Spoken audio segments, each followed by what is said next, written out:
Alright, I'm going to demonstrate how to set up your 6 scanner. I'm using a 631-0120, kind of similar.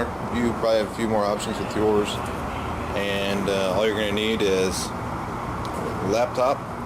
You're going to need 2 cords, one being the power cord for the scanner, which is, I believe, a 15 or 9 pin, 12 pin. 15 pin, and then your Ethernet cord has an M12 connector, and the other end's got an Ethernet. I seen in what you were going to have is going to have it. I'm using a CDM box, which is a CDM 420. You have something similar. This one is got a power supply inside of it and a cloning module. The power supply drops to 24 volts and with the 110 extension cord, and then you'll have your scanner box.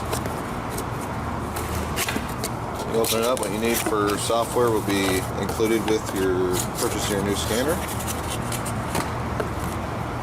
You have one new CLV 631 0120 is what I have.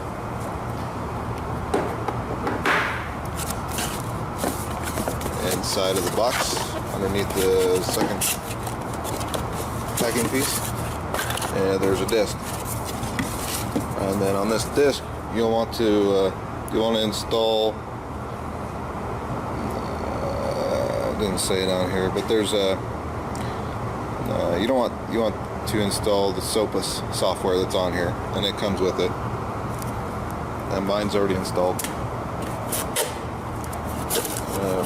Show you how to connect the two. Take, of course, the plastic cap out.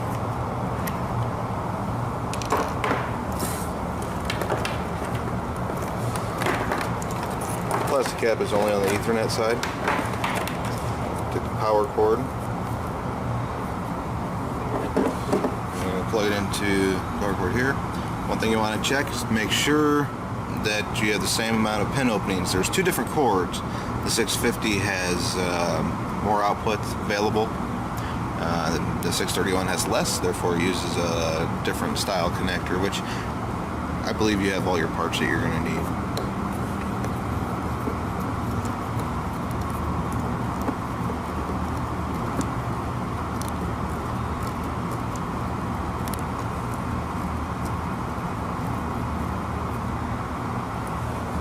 The other end of the 15-pin connector will go to the bottom of your CDM box. Yours will probably be smaller. It may only be 24 volts. I'm not sure. I didn't look it up. You plug it into the 15-pin on the bottom, and then 15D.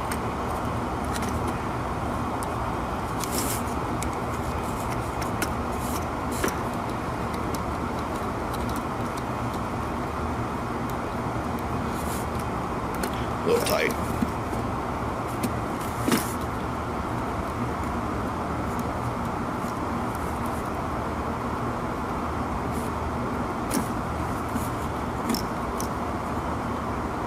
And this cord is what powers up your scanner. Plug the other end into an outlet. Well, we'll go ahead and hook up the Ethernet here.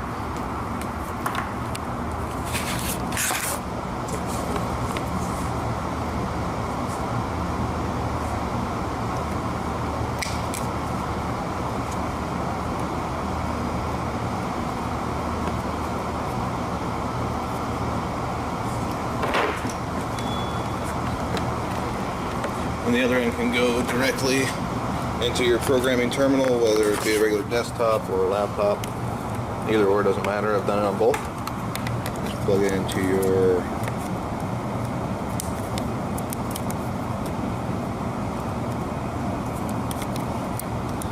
connection, and then you'll plug the 110 in.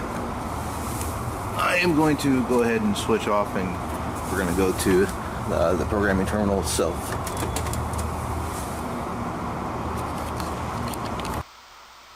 Alright, now that you have the scanner and power supply plugged in, you have the Ethernet cord plugged into the laptop, you could open Sopus. If you have not installed it yet, you can open the disk up. Just autoplay the disk.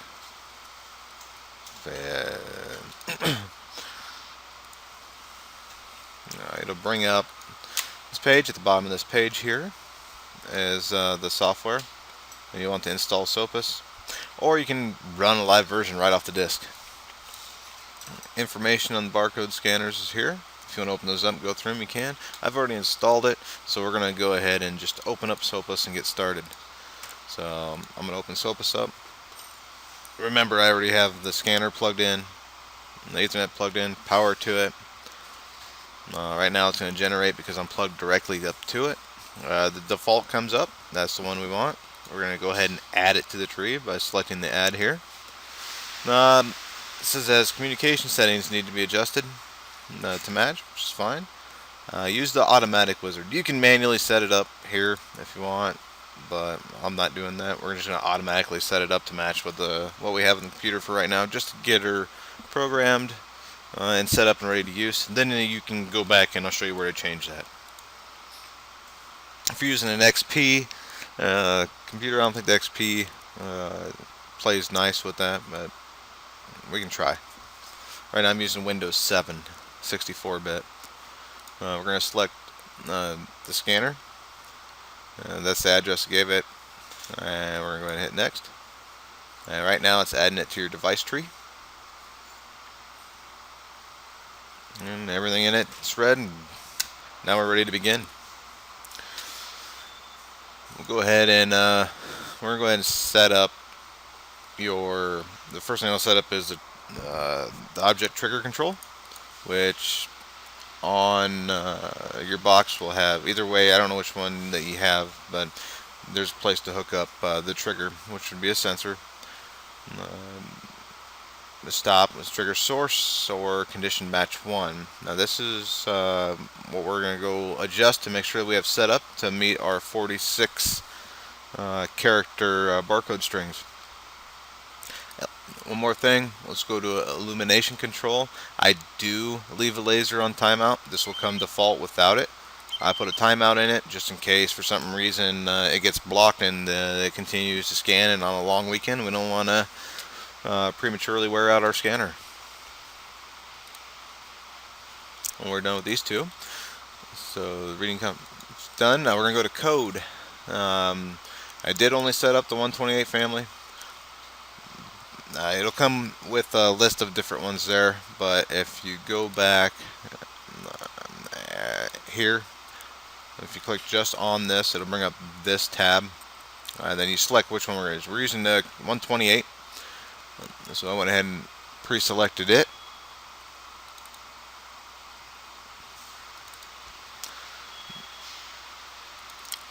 It will come factory default with more other items. What we're going to do is, like I said, you'll go over and you'll select just the 28. When you're done with that, you'll go to the properties. We're going to change it from code length of mode to from free to a fixed, and this will be probably 1 or whatever. We're going to change it to 46 because that we know that's what we're going to be using. It's nice to know what we're already going to have. It's easier to set up. We're done with that section. This one is reading information. You may go in and adjust this. Remember that a minimum angle for these scanners, you want to have at least 15-degree angle on them. Otherwise you get too much reflection coming back and that'll disturb the code quality.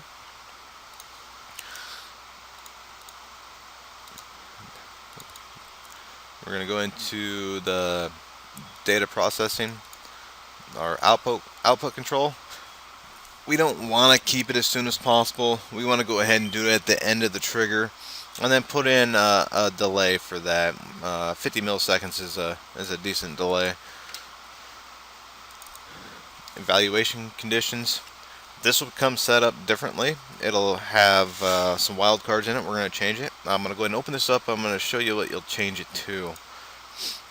This first one will have, it'll say 123 with an asterisk mark. We're just going to get rid of the 123 and leave the asterisk. Leave the wildcard on. The code length, we know we want 46, so our minimum's 46, our maximum's 46. The code type's a 128, and match only valid codes. So to change these, you have to uncheck don't care, and then hit OK, and you should end up with the code length has to equal 46 for a match, and it has to be a 128 code, and the code's got to be valid, and we should be good. So that one's alright, we're done there. Filter output, we're not concerned with. Output format. Now this will come with, excuse me, with a constant start of text right here, and then no read here, and just your barcode, constant barcode value. What we're going to do here is we're going to delete where it says no read, and then you're going to put in 46 question marks. That way when you have a no read and it does not read it, you'll still get 46 characters back, and you'll be able to know that that is a no read.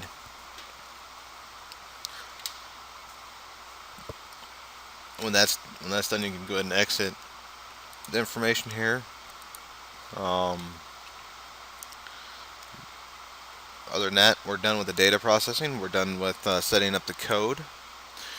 Now we can go into the network. Here's where, if you double click where it says network, interface, and IOs, we'll give it a device name. So this could be your 30-pound line, or whatever you may, whatever that line you're going to put it on. So when you label it and you look for it on the network, you can find it rather simply. Hit the enter key. Usually if you get the scanner next to you, you hear it beep. Master slave, this is a standalone. If you were going to make it a slave on a already system, you select slave, you make it master, and so forth. The server, all this is fine. We're not monitoring it. We don't have the other software to do that, so we're good. We're done here. This would be the device ID if you would decide to set up a CAN network where you'd have a master and slaves. But we're only doing one scanner, so we'll go ahead and just go ahead and leave that default at 1. If you're going to use the serial output on your box, you can set it up here, and you can use the output format. This is where the output format comes in handy, because you could actually read a couple things, add the date and time to the second format, and I'll just walk back there real quick to show you. So output format. So this is the one that this is output format number 1, and this would be number 2, and then you could add different characters, code lengths, the objects, direction, the direction in which the code's in, date, minute, second, time that it read, etc. If you wanted that for diagnostic reasons, to send it to a standalone computer or something else, that you could set that up. But that's totally up to you. There's some good information in your on that install disk that has these scanners in that'll help out. We don't use any, but it's definitely an option, and this is where you would change which output you wanted. Default for your baud rate, your stop bits, etc. Hardware, RS-232, 485, etc. We're using Ethernet IP here, so we're just distributing it over the field bus. Now we'll get into your Ethernet. This is where you would come in and you would change your IP address so that it's to match your system. Remember, if you change this now, you need to go down into your network settings, and then go in and change your computer's IP address and use a static IP and be on the same area. And then you can still communicate with and work with the scanner. We just automatically did it to walk through and show you how to set this up.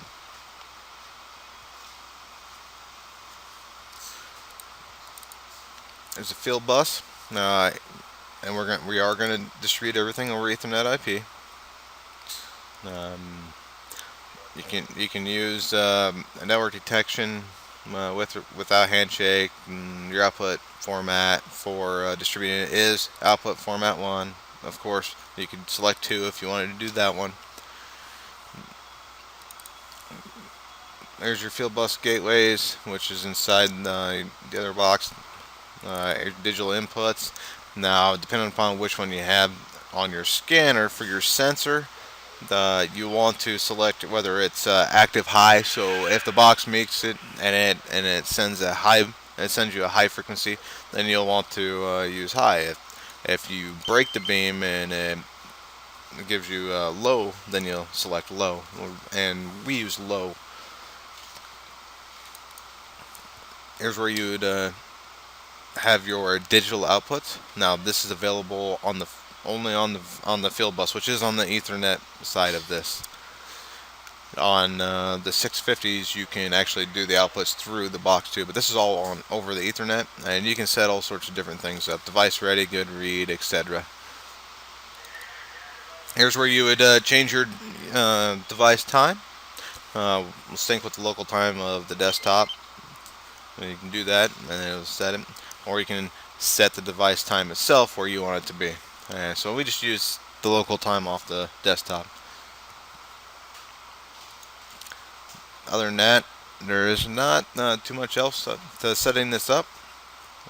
You're basically ready to go ahead and go back to quick start, and we can go ahead and you can start and see if I do have a label in here, so we can go ahead and hit start. What this will do is it will generate a laser scan, and you'll be able to pick up your barcode, and you'll see that in ascending order on here it shows that your 46 code. And that's basically all there is to setting these up. If you want to do an auto setup to check the frequency for making the best possible read, we can go to auto setup. We do not need to do adapt code. We already set the code. So we're going to just optimize the scan frequency. The scan frequency is the amount of scans, the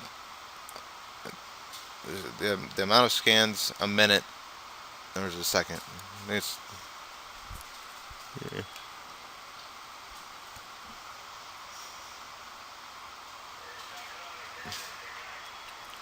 So doing 400 scans and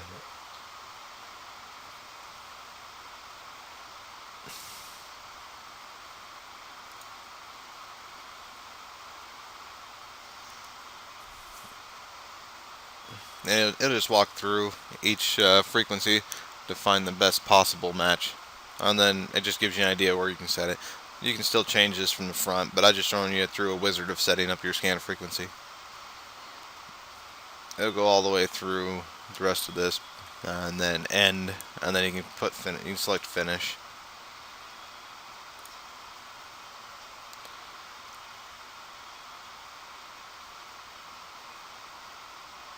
This is up between 400 and 1200 hertz.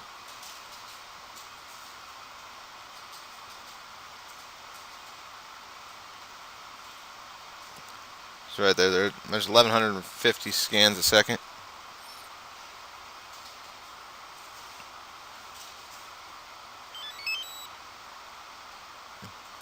And like I said, between the minimum was between the two.